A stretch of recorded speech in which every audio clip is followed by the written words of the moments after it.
Hey guys, hope you're all doing well. Unlike me, I have the cold, so this video is going to be less of the video I had planned and more of a story that's been going on the internet for quite a while. This story was posted on December 17th, 2014, so it's been quite a while, which is also probably the last time I actually had the cold, so, first time for everything, eh? But yeah, pull up a stump and we'll jump into this story, which is kind of in the same vein as the last story. There's like a weird creature involved. So let's jump in, pull up a stump, and thank you for watching. So my dad lives in the middle of the Ozark Mountains, and I stay with him for a few weeks to a month around every summer or so. My mom has custody, but she and my dad are on pretty good terms and are even friends. If I'm honest, his house isn't the greatest, but he did make a lot of the furniture out of local cedar and is a pretty skilled carpenter engineer type. He has his own sawmill and wood shop that we, my brother and me, used to make candlesticks and tables and things and stuff when we got older. The house had this little screen wall porch on the side 90 degrees away from the door. It had a sliding door, but it's busted, so you have to walk about 20 feet around the house each time you want to go in or come out. So at the time of the story, I was around 11 or 12 years old, and there was only a few days left until we got to go home to Mom's, so I'm pretty excited to go home and play video games for the first time in weeks. So it's around nighttime, and me and my brother's bedroom is on the second floor. It only has one window in the room, which is a view of the front yard, which is trees to the left and right, a driveway, and then a road to the front. We're trying to fall asleep, but we're both a little too excited. I hear my dad and stepmom talking downstairs, which was weird because they're usually asleep by about 10 o'clock. But then we hear the front door opening, and I think, this is weird. So I get up and look out the window, and I see my dad out there with a flashlight and his old double-barrel shotgun. And I was like 12, so I don't know the model, in case anybody's wondering. He goes over to the leftmost tree line and shines the light in there, and he's looking around. I debate whether I should wake my brother up or not about this, but he gets mad really easy. I hear a gunshot and nearly crap my pants. I whip back to the window. I look back in time to see Dad thumb another shell into the breech. Whatever he was doing, he wanted 2 shots at the ready. I'm so nervous and my sensors are so heightened that I actually hear the clack of the gun. I see him walk backwards all the way to the house, trying to hold his gun and flashlight up at the same time. It was one of those big, clunky ones that used the big battery. He makes it uneventfully. I'm too wired to fall back to sleep. The next few days, he seems weird and more quiet than usual. He doesn't want to do any of the stuff he normally leaps at with us. We left a few days after this, and I was too chicken shit to ask him about it. The next year, though, we visited and things were different around the house. We drive up to its house, and we rode there with a half-grown English Mastiff, taking up 80% of the back seat. Friendly enough to us, but very slobbery. Finally make it around late afternoon, and there's suddenly lights everywhere. Floodlights at each corner of the house, lights on posts, there's Christmas lights strung up around the outside, honest to God watchtowers set up on 3 sides of the house. The sawmill's been moved over. A new platform is on top of the wood shop. He has 4 or 5 new guns, all high-powered rifles. Again, I don't know the model because at this time I was 13. He even has this concrete building that reminds me of a bunker at the time. It's basically anyone who wanted a doomsday compound's wet dream.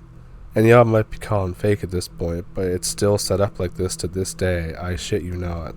It was in the days before camera phones, early 2000s, so it never occurred to me, even when I got one, to take pictures of this stuff until now. I ask him what it's all for. The platforms, he says, deer stands. I'm thinking 4 of them, all within 20 feet of the house. The bunker, he says, auto maintenance. And I'm thinking nice roof on your auto maintenance pit. The lights, to make the place a little more cheery. And I'm thinking or to blind commercial aircraft.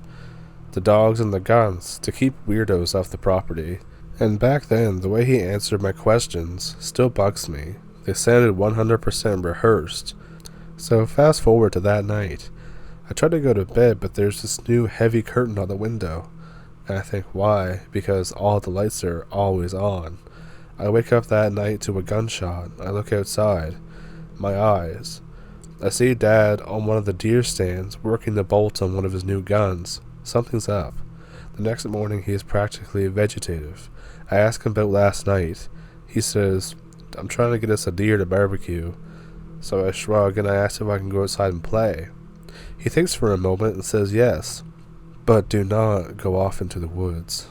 It is really intense when he says this, despite being raccoon-eyed. So I go outside and I make a beeline for the stand he was on the night before, and my feet clink on a pile of shelves. If you've been doing your math, all the new gear, plus those expensive rounds, all should be adding up to quite a sum. My dad does a pretty good job, but that stuff must have been expensive.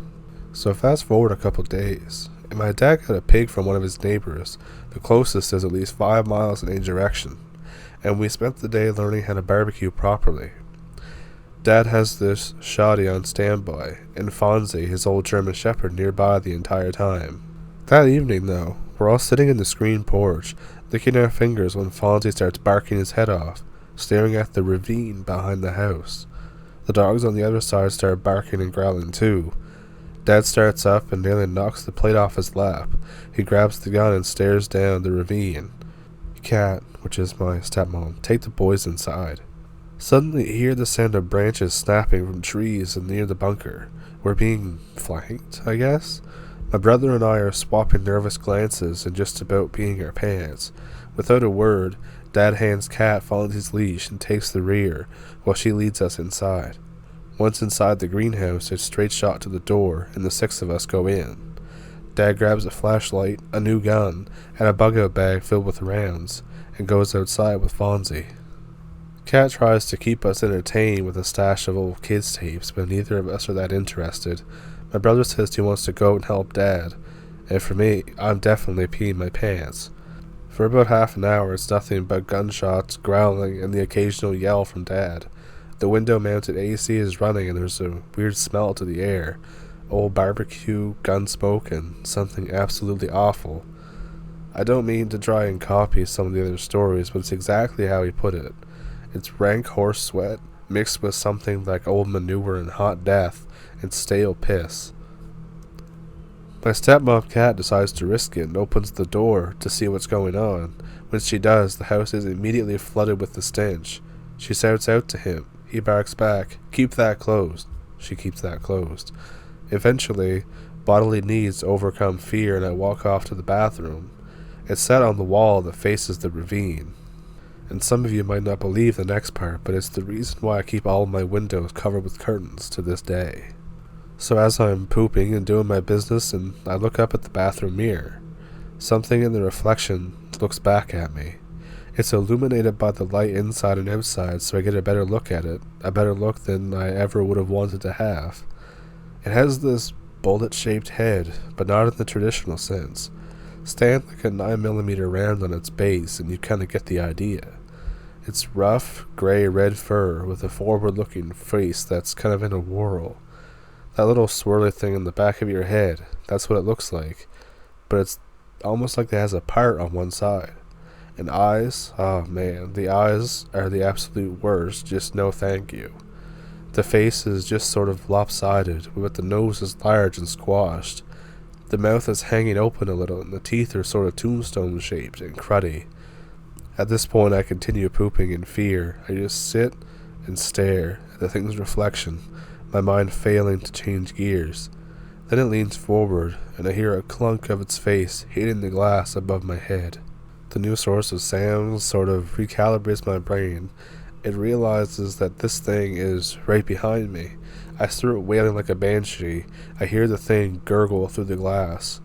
I flail sprint my way through the bathroom door, trip in my pants, which are still around my ankles. I get a chunk of wood from the kitchen's stupid particle board lodged in my knee. I'm too scared to feel pain or embarrassment. Kat and my brother come into the kitchen and see me panting and sobbing, sprawled on the floor, pants around my feet, staring at the bathroom. I didn't even have time to wipe. Kat asks what happened as I pull my pants up. Dad comes barging through the door.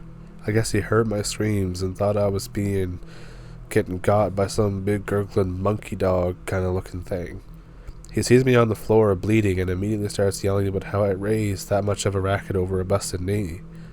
I see his fear, relief, and anger all at once, and raise him the hurt and pure terror of a tween that lost the staring contest with a monster. I tell him about what I saw. He tells me and my brother to go upstairs. I don't remember too much after that, except that he went back out, left one of the other dogs with us, and can't help to clean and bandage my knee.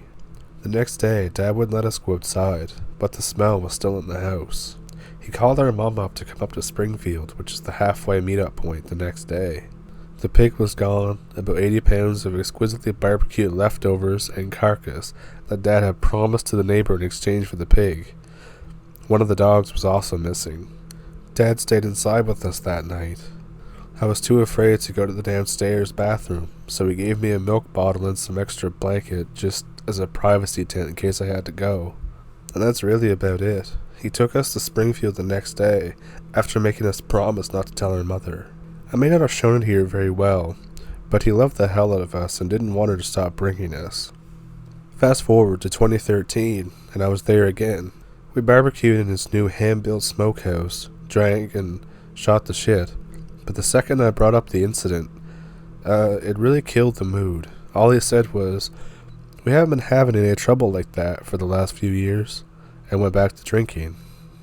It's worth mentioning, I think, though, that there's another new addition to his place. There's a concrete slab just past the trees on the back of the house. It's not raised off the ground, and it's not really cleanly laid out even. It's about 5 feet wide, 6 or 7 feet long. If you kick up the dirt around it, you'll dig up a thin layer of black shit, like soot. Now, I'm not saying that he actually managed to kill one of these things and burn his corpse in a pit, then buried it all under concrete. But if he did, I hope it was the big gurgly one. So what'd you think of that one? I thought it was pretty good myself. But what do you think? Do you think it was real, fake, exaggerated, plausible? Let me know what you think. And if you still enjoy the video despite my very stuffed up voice, then leave a like and maybe subscribe if you want to. Now this story definitely has made its rounds, so it's okay if you've heard it before. The original video I had planned for this week was like a top 5 famous people who foresaw their own deaths, but I don't have the energy to do the research and stuff, so I'm going to try and do it next week. Either way, if you think that's a good idea, then let me know, because some videos do really well and some don't, you know? But anyway, thank you for pulling up a stump, thank you for listening to my stuffed up voice, and I shall see you in the next one. Thank you for watching.